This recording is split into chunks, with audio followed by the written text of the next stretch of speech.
Right now, as you listen to these words, the world's largest air defense systems are being tested against a type of threat that didn't even exist a decade ago. It's not a hypersonic missile. It's not a fifth-generation fighter jet. It's something simpler, cheaper, and, according to the US military's own tests, practically impossible to stop at scale. In May 2025, the US government announced the largest air defense initiative in history. $175 billion. A number so massive, it's hard to even visualize. The project is called Golden Dome for America. The promise was clear: to make American territory invulnerable to any air attack. But here's the problem. The US Army's own war games, NATO exercises, and independent studies by top national security think tanks all came to the same conclusion. A swarm of 1,000 drones could saturate and defeat this architecture before it's even fully installed. $175 billion, potentially neutralized by drones that cost $500 each. If this is true, we are witnessing the end of an era. An era where defense could be bought with enough money. And here's the question every strategist, every ally, every adversary is asking right now. What happens in that gap between today and 2029 when the Golden Dome's supposed to be operational? Let's understand what is happening. The Golden Dome was born from a simple logic. The world's getting more dangerous. Adversary powers are developing intercontinental ballistic missiles, advanced cruise missiles, hypersonic weapons. America needed an answer. The answer, announced in May 2025, was massive. The SHIELD program, Strategic Home Defense, integrated with exterior layered defense, created a contract pool valued at $151 billion. 1,014 companies were selected to compete for these contracts. Additionally, the US Congress approved an additional appropriation of $24.4 billion via PL 119-21. Adding it all up, $175 billion. In December 2025, the first SHIELD contracts were formally issued. And the target date for the system to be fully operational is 2029. This is important. Remember that number, 2029. The Golden Dome isn't just an upgrade. It's a layered architecture interception at multiple altitudes and distances. Space-based interceptors at the top for long-range ballistic threats. THAAD terminal high-altitude area defense in the middle, destroying missiles as they descend. Patriot PAC-3 below that, protecting key areas from medium-range missiles. And at the bottom, counter-drone systems. The threat that, as we'll see, breaks the whole system. The theory's elegant. Each layer catches what the previous one missed. Missile gets past the space interceptor. THAAD gets it. Gets past THAAD. Patriot kicks in. It's defense in depth each level with its own firing window. Think of a metal funnel with 5 layers. You throw a rock, it's caught in the first one. You throw 2, 1 gets through. The second layer catches it. The design assumes the attacker will throw rocks one at a time. Here's the central flaw. It's designed for a world of singular, expensive threats. An intercontinental ballistic missile costs tens of millions of dollars. You launch 1, 2, maybe 3 at a time. The defense has time. It has capacity. It has interception channels available. But the Golden Dome, as it's designed today, is fundamentally a point defense. Each interceptor engages one threat. And the architecture has a physical limit on how many threats it can process simultaneously. And meanwhile, the nature of the threat has completely changed. The true catalyst for this change is the drone. That is where the defense calculation begins to crumble. The transformation didn't happen all at once.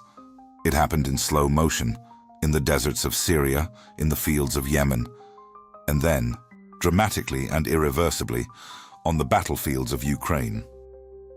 The drone started as a reconnaissance tool, expensive, controlled exclusively by major powers, designed to observe, not to destroy. The American Predator, the early unmanned aerial vehicles, were intelligence platforms priced like military aircraft. Then came armed drones. Still expensive, still limited to powers that could fund sophisticated defense programs. But the window of exclusivity was closing. What nobody calculated was how fast commercial tech would catch up to military capability. The processor handling real-time images in your smartphone, same chip guiding a drone via GPS, your laptop's lithium battery powers a quadcopter carrying explosives. A $30 camera from an online marketplace becomes a real-time navigation sensor. Ukraine was the laboratory. Starting in 2022, and especially during 2024 and 2025, both sides developed and deployed drones on a scale no previous conflict had seen. Not singular drones, swarms, dozens, hundreds of devices operating in coordination, looking for openings, saturating defenses, coming in from multiple angles simultaneously. And the cost? A Ukrainian attack drone cost between $500 and $5,000. Russian drones? Same ballpark. For every single one shot down by an expensive defense system, the attacker launches 10 more. The financial scales don't just tip, they snap against the defender. Here's the critical part. The technology's leaked beyond nation-states. Non-state groups in the Middle East and Africa are already operating drone swarms with real strike capabilities. Proliferation that took decades for conventional weapons took mere years for drones. And it's still accelerating. The Golden Dome was designed for ballistic missiles. But the threat that's proliferating fastest, the one war games identify as the most credible attack vector between 2026 and 2029, is the drone swarm. And this is the point where the numerical asymmetry becomes overwhelming. To understand why a drone swarm kills the Golden Dome, understand how point defense works. A threat enters the engagement zone of a Patriot battery. The battery calculates trajectory, selects an interceptor, fires. One interceptor for one threat. One-to-one math. Each Patriot battery has a limited number of launchers. Each launcher has a limited number of ready interceptors. Every interception takes time detection, tracking, calculation, engagement. Now imagine not one threat. Imagine 100. Imagine 1,000. 1,000 drones from multiple vectors isn't a linear threat. It's exponential overload. The battery can't engage 100 simultaneously. Computers can track them, but the physical launches have finite capacity. Saturate the interception channels, more threats arrive than the firing rate can handle. The system collapses, not from technical failure. From math. September 2025. The U.S. Army ran Exercise Thunderstruck 2.0A counter-UAS exercise. Leaked results. 85% of simulated swarms were neutralized. 85% sounds like a win. Sounds like it works. Now calculate that remaining 15%. Launch 1,000 drones, 15% get through. That's 150 reaching targets. 150 attack platforms, each carrying explosives, each potentially targeting critical infrastructure, military bases, command centers. An 85% success rate against 1,000 drone swarm. That's not a victory. That's a catastrophe. Here's the economic trap. The cost of the interceptor versus the cost of the drone. The Israeli Iron Dome, the most combat-tested air defense system, ever costs roughly $50,000 per interception. Every kill costs 50 grand. The projectile it shot down often costs less than 1,000. Scale that up. 1,000 drones at 2,000 each, 2 million investment. To stop 85%, the defender spends $42,500,000. The attacker spent $2 million. The defender spent 20 times that and still let 150 drones through. This isn't academic. It's the physics of economic obsolescence. Can't solve it by spending more. The attacker just buys more drones. But maybe this is just theory. Maybe the numbers are pessimistic. Maybe tech will solve it before it's real. That's what every great power said before discovering they'd bet everything on the wrong defense. June 1940. France had the Maginot Line, the most impressive fortifications ever built. Bunkers, artillery batteries, underground communications, years of engineering, billions of francs, absolute certainty no army could breach it. The German army went through Belgium instead. The Maginot Line wasn't destroyed, wasn't outmatched technically. It was bypassed. Static defense, no matter how sophisticated, loses to maneuver. The attacker picks where to strike. The defender has to be everywhere. December 1941. The U.S. Navy had the most powerful fleet in the Pacific. Battleships' naval supremacy since Napoleon. More firepower concentrated in warships than anywhere else on Earth. Pearl Harbor changed everything in 90 minutes. Not because battleships were poorly designed, but because the aircraft carrier, the airplane launched from sea, transformed naval combat before doctrine caught up. Battleships were the right answer for the previous century's threats. This isn't an exception. It's the pattern. Every generation builds defenses for the threats it understands, then discovers the threats evolved faster than doctrine. And it's happening again. The Golden Dome is the right answer for a 2015 world. Singular ballistic missiles, expensive threats you can detect in time to intercept. The harsh reality? It's 2026, and the threats evolved. The question isn't whether the Golden Dome works against missiles it was designed for. Probably will. The question is whether it works against the threat proliferating right now. And the data suggests no. In 2025, the Center for a New American Security, CANAS, one of America's most influential think tanks, published Countering the Swarm. They examined coordinated drone swarm attacks across multiple theaters simultaneously. Conclusion: unequivocal. Coordinated swarm attacks across multiple theaters exceed existing point defense capacity, not by a little. By a margin they called operationally decisive. CNAS isn't a group of military critics, former officers, former defense secretaries, career national security insiders. When they say the system's structurally broken, the establishment listens, and they responded with their own tests. Exercise Thunderstruck 2.0 in September 2025 wasn't theoretical. Real systems against simulated swarms of increasing complexity. The 85% rate happened under favorable conditions, single theater, no simultaneous saturation from multiple vectors, adequate detection time. Real operational conditions, multiple vectors, electronic degradation, limited response time. Analysts estimated penetration rates would be significantly higher. Let's look at LIDS. This test redefines what solutions are available. February 2026, Arizona Desert. The U.S. Army tested LIDS, the Raytheon Coyote Block 3NK, against real swarms. Results: partially positive. The Coyote showed actual counter-swarm capability, but officers overseeing it were explicit. Proof of concept, not scalable. The Coyote engages multiple drones sequentially, one after the other. Capacity to face hundreds simultaneously in deployable form doesn't exist yet. Early 2026, NATO ran NATO Silent Swarm, a multi-domain exercise in Estonia, specifically testing air defense saturation by drone swarms. NATO deemed this necessary in 2026, explicitly named it a swarm saturation test. That's a signal. This isn't academic theory. It's institutional preparation for a threat alliance planners consider credible and imminent. What war games are saying, not that the Golden Dome's useless. It has a specific structural vulnerability no amount of money within the current framework can solve.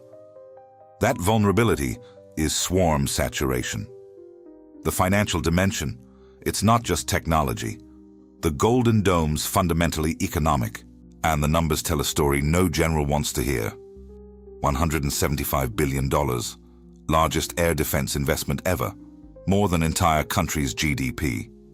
A superpower betting everything on its own survival. Now the offensive side.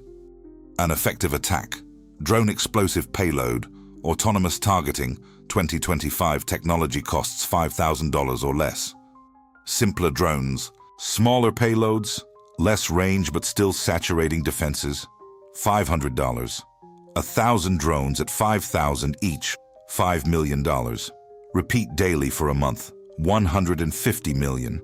Per year, $1,800 million. Against what? A system that cost $175 billion and burns 50,000 per kill. 85% interception of 1,000 drone daily attack. 42,500,000 burned daily. Monthly cost, $1,275 million just interceptors. Attacker, $150 million a month.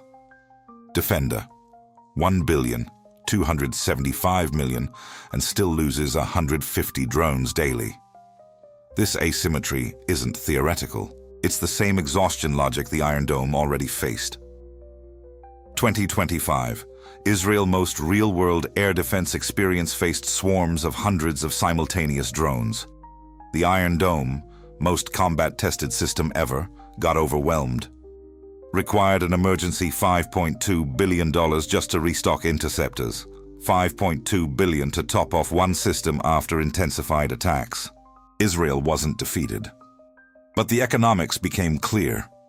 Defense has a permanent structural disadvantage when attackers scale with cheap drones faster than defenders restock expensive interceptors. The Golden Dome, advanced as it is, doesn't solve this. It scales it up with more layers and capacity, but the fundamental economic structure stays the same. The attacker always has the cost advantage. Now the urgent part, who has this capability right now in 2026?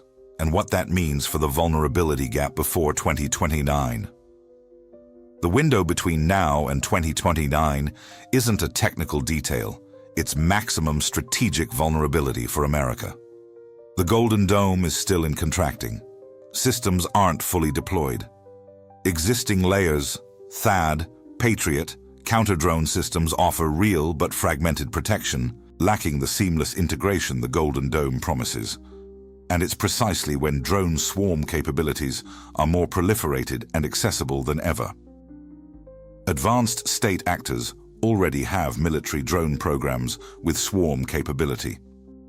The 2026 landscape's complex because of proliferation speed to regional powers and non-state actors with state funding. The 2026 NATO Silent Swarm exercise in Estonia wasn't random. NATO chose this scenario, at this moment, because alliance planners identified drone swarms as the threat most likely deployed by adversarial actors immediately. Not 2035, not 2040, now. What does a realistic saturation attack look like in 2026? Not 1,000 drones hitting the continental US, forward military installations, bases in Europe, strategic assets in the Pacific, allied infrastructure, places with air defense not designed for swarm saturation. A 15% penetration rate isn't abstract. It's the difference between an operational base and a destroyed one. Calling this the 2026 warning isn't alarmism. It's acknowledgement by the US military and NATO that there's a time gap between the current threat and 2029's defense. This gap is America's greatest short-term strategic vulnerability. The question, does anyone have an answer? Yes. Partial answers. That word partial is the core problem. Remember the math. 15% penetration in 1,000 drone swarm means 150 platforms reach targets. Solutions must close that gap. Here are 3 options the US military has right now. The Coyote Block, 3NK, tested February 2026 in Arizona, is state-of-the-art counter-swarm tech. An interceptor drone, a drone that kills other drones, unlike ballistic interceptors, much cheaper per unit. LIDS tests showed it engages multiple targets sequentially in one flight, genuinely promising. But one word the engineers repeat: sequentially. The Coyote doesn't hit 10 drones at once, one after another, with transition time between targets. Against massive swarms, engagement rates still can't close the saturation equation. Directed energy high-powered lasers elegantly solves the cost problem. Cost per shot is essentially just electricity. Pennies. No interceptors to restock. Reality of 2026? Lasers powerful enough exist. They've been tested. They work in laboratories. Operational deployment with adverse weather reliability and simultaneous multi-target engagement? Still in development. Best systems engage drones one at a time, hundreds hitting simultaneously. The fire rate doesn't work. Electronic warfare and jamming work against drones on external control links, against drones with autonomous GPS and AI. Effectiveness drops hard.